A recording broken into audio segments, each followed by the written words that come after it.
পারবো না কত ছেলে পড়াইতাম পড়া না হইলে আমি দিতাম গান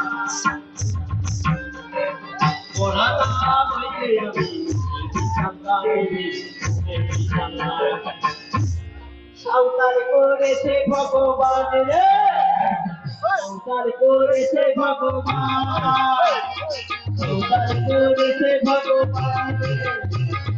সংসার করেছে ভগবান আমি ঘরে জন্ম নিলাম চাচার ঘরে খেতে বলি আমি ঘরে জন্ম নিলাম চাচার ঘরে খেতে বলি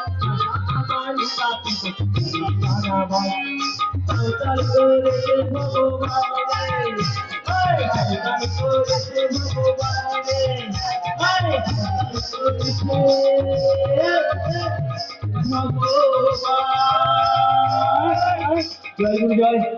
অনেক সবাই ভালো থাকবেন আজকে বছর যদি আসি অবশ্যই দেখা হবে আমি এই 4 বছর পরে এলাম এই মেলাতে আবার জয় গুরু আমাদের পরবর্তী শিল্পী গীতা দাসী ওনার কণ্ঠে গান শুনুন ওনার বাড়ি হচ্ছে